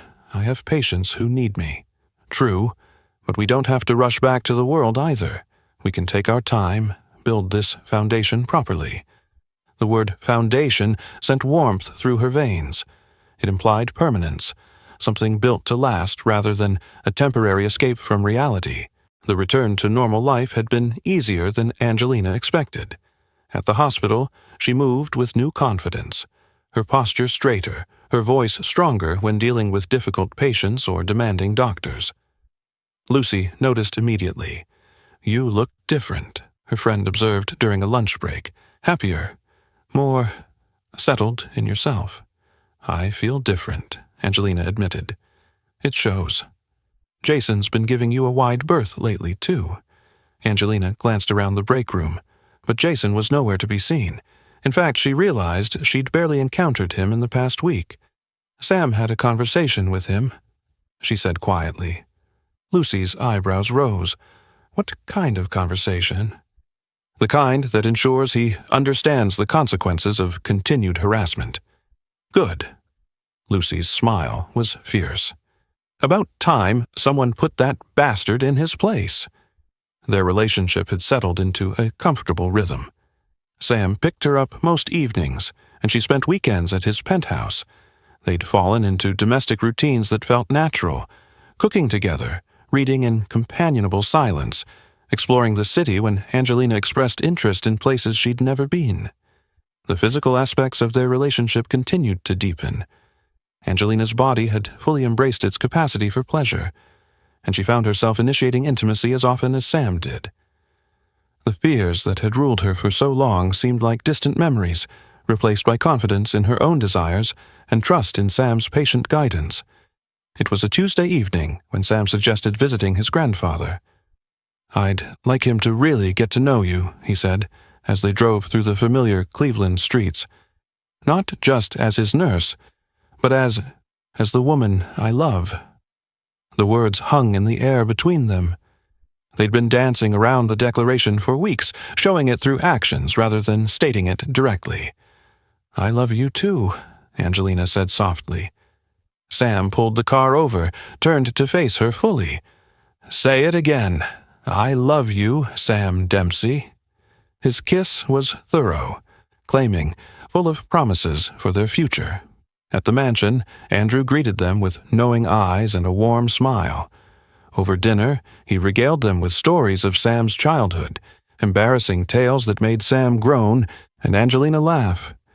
Later, as Angelina administered Andrew's injection, the older man spoke quietly. "You've changed him, you know, in all the best ways." "He's changed me too," she replied. "I can see that. You carry yourself differently now, like a woman who knows her worth." After dinner, Sam and his grandfather retreated to the library for what appeared to be a serious conversation. Angelina waited in the garden, enjoying the evening air and the peace that had become her constant companion. When Sam emerged, his expression was thoughtful. "Everything all right?" she asked. "Better than all right." He pulled her into his arms. "I told him something I've never said to anyone before," What's that? That for the first time in my life, I've found someone I want to build a future with, someone who makes me want to be better than I am. Angelina's heart swelled. And what did he say? He said, if I ever hurt you, I'd have to answer to him. Sam's smile was rueful. Then he gave me his blessing. They drove back to the penthouse in comfortable silence, both lost in thoughts of what their future might hold. The city lights blurred past the windows, and Angelina felt a sense of completion she'd never experienced before. As they entered Sam's apartment, wrapped up in each other and their shared contentment, neither noticed the figure waiting in the shadows of the hallway. Daphne Paltrow stepped out of the alcove where she'd been waiting, her perfect smile sharp as a blade. "Hello, darling," she said, her voice carrying across the quiet space. "I hope I'm not interrupting anything important. We need to talk." The color drained from Angelina's face as Daphne's words echoed in the penthouse hallway. Sam's arm tightened protectively around her waist, but she could feel him go rigid beside her. "Daphne?" Sam's voice was deadly quiet. "What the hell are you doing here?" "I told you, darling. We need to talk." Daphne stepped closer, her hand resting on her still flat stomach with theatrical precision. "About our baby." The words hit Angelina like physical blows. A baby. Sam's baby. Conceived after they'd met while he'd been telling her she was the only one he wanted. "That's impossible," Sam said. But Angelina caught the flicker of uncertainty in his voice. "Is it?" Daphne's smile was triumphant. "Remember that night almost a month ago, when you were so passionate? At your penthouse. You let me in." Angelina's world tilted. A month ago. Right around the time they'd been building their relationship, when Sam had been promising her honesty and trust. "You're lying," Sam said, but his voice lacked conviction. "Am I?" Daphne reached into her purse and pulled out what looked like a pregnancy test, its positive result clearly visible. "I have the medical documentation if you'd like to see it." Angelina couldn't breathe. The walls of the penthouse felt like they were closing in, suffocating her with the weight of betrayal. This was exactly what she'd feared, that Sam's past would destroy their future, that she was just another temporary distraction for a man who would always belong to women like Daphne. "Angie." Sam turned to her, his face pale. "Let me explain." "There's nothing to explain," Angelina whispered, backing toward the door. "I was so stupid. I actually believed." "Believed what, darling?" Daphne's voice was poisonously sweet. "That a man like Sam would choose a little nurse over a woman of breeding. That your sweet innocence could satisfy his needs long term." "Shut up, Daphne," Sam snarled, but the damage was done. Angelina was already moving, grabbing her purse, her keys, anything that would get her out of this nightmare. The trust she'd built so carefully over the past month crumbled like sand through her fingers. "Angelina, stop, please." Sam caught her arm, his touch gentle but desperate. "Whatever happened with Daphne, it was before us, before what we have." "We don't have anything," Angelina said, her voice breaking. "We never did. I was just another woman in your bed, wasn't I? Another conquest while you were still sleeping with her." "That's not true. Then why is she pregnant with your baby?" The words came out as a sob. Sam's silence was answer enough. Angelina pulled free from his grip and ran for the elevator, her heart shattering with each step. Behind her, she heard Daphne's satisfied laughter. "Don't worry, darling.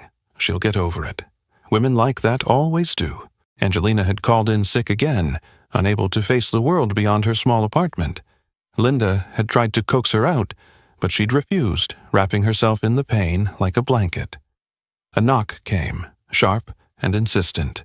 She ignored it, until the voice called, "Angie, it's Lucy. Open up, honey. I have something important to show you." Reluctantly, she opened the door. Lucy pushed inside with a manila folder, eyes grim. "You look terrible," she said flatly. "Sit. We need to talk about Daphne Paltrow." Angelina's stomach clenched. "I don't want to—" "She's not pregnant." The words hit like a bomb. "What?" Lucy spread documents on the coffee table. I pulled her records. "This is from Cleveland Clinic. Negative test, dated the morning after her announcement. She faked the rest." Angelina stared at the page, dizzy. But I saw the positive. Home tests can be faked, borrowed, even photoshopped. But this is official. No pregnancy, no recent activity with anyone. And the timeline doesn't work. She'd need 6 weeks to test positive. You've been with Sam every night for a month. Relief and fury surged together. She lied. She lied. Sam hasn't touched her. She's desperate, Angie. She lost him, and she'll destroy anyone who has him now. Before she could respond, her phone rang. Sam's name lit the screen. "Answer it," Lucy urged. "He's been calling every hour, sitting outside the hospital hoping to catch you." With trembling fingers, Angelina picked up. "Angie!" Sam's voice was raw. "So please, don't hang up. I can prove she's lying. Records, footage, anything." "I know," Angelina whispered. Silence. "You? No." Lucy showed me. She was never pregnant. His breath caught in relief. "Where are you?" "My apartment." "I'm coming." 20 minutes later, he was at her door, unshaven, exhausted, his perfect suit wrinkled. "I thought I'd lost you," he said. "You almost did." They sat on the sofa, distance heavy between them. "I never slept with her," Sam said. "Not since that night you already know about. My mistake, my regret. I believe you now. But for 2 days, I thought you'd betrayed me. And it felt inevitable, like I'd always known it was coming. Because you don't trust me," he said quietly. The truth stung. "I'm learning. But all my life, men took what they wanted and left. My heart still expects that I'm not other men. I know. My head knows. My heart's still learning." Sam took her hands. "Angelina, look at me." His eyes burned with honesty. "I love you. Not the idea of you, not to fix you. You, your strength, your compassion, the way you make me want to be better. I love the line between your brows when you concentrate, the way you sing in the shower when you think I can't hear, the taste of your kiss in the morning." Tears slid down her cheeks. "Sam, I love that you see past my money and power to the man beneath. That when you touch me, it's choice, not duty. And I want you to keep choosing me. I do," she whispered. "Even when I'm scared, I choose you." "Then marry me." She froze. "Not because of pregnancy, not expectation, because I can't imagine life without you." He dropped to one knee, drawing out a simple platinum ring with a diamond that caught the light. "Marry me, because love isn't control, it's partnership. Choosing each other every day." Angelina's tears turned to laughter. She thought of the woman she'd been a month ago, broken, isolated, and the woman she was becoming, whole, healing. "Yes," she said. "Yes, I'll marry you." Sam slipped the ring on her finger and pulled her into a kiss that tasted of promises and forever. The Cleveland Women's Health and Wellness Center was bustling on opening day. Angelina stood before the first support group, her voice steady. "Welcome. My name is Angelina Dempsey, and I want you to know, you are not broken." She had already completed a certification in sexual health counseling, which gave her the foundation to lead support groups and open this center. At the same time, she was pursuing her psychology degree at night, determined to one day become a licensed clinical psychologist. The clinic wasn't a hospital, but a safe haven, a place where women could heal without shame. After the session, Sam was waiting in her office with white roses. "How was it?" "Perfect. Scary and wonderful, and exactly what I meant to do." He kissed her temple. "My brilliant, strong, beautiful wife, changing the world one woman at a time." The word wife still thrilled her.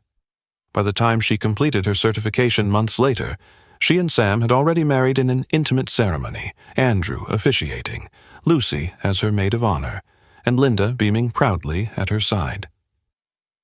Driving home that evening, Angelina thought about how much had changed. Daphne had slipped quietly out of Cleveland, her lies exposed. Jason had been transferred, his influence broken. And she herself had transformed, from a woman who once ran from intimacy into one who embraced her calling, her body, and her future. "What are you thinking?"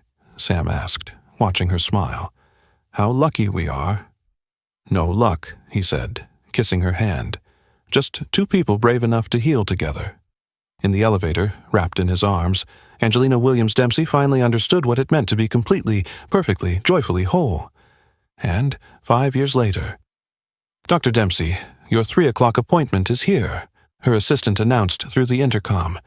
Angelina looked up from the treatment plan she was reviewing. Her clinic had grown beyond her wildest dreams, with a waiting list of women seeking the specialized care she provided. She'd completed her doctorate in clinical psychology 2 years ago, specializing in sexual trauma and dysfunction. Her published research on trauma-informed sexual health treatment had earned her invitations to speak at conferences worldwide. "Send her in, please." The young woman who entered looked terrified but determined, exactly how Angelina had felt walking into Dr. Martinez's office for the first time all those years ago. "Hello," Angelina said gently. "I'm Dr. Dempsey. I'm a licensed clinical psychologist specializing in sexual health and trauma recovery. Why don't you tell me what brought you here today?" As the woman began her story, a familiar tale of fear, shame, and the desperate hope for healing, Angelina felt the deep satisfaction that came from turning her greatest pain into her greatest purpose. She'd helped hundreds of women reclaim their sexuality, their confidence, their joy. Her greatest pain had become her greatest purpose. What once broke her now made her unbreakable, and the story she once feared was now the reason others found hope. Dear viewers, thank you for staying with this story until the very end. Now, I want to ask you, what once broke you, but now made you unbreakable? Please share your answer in the comments.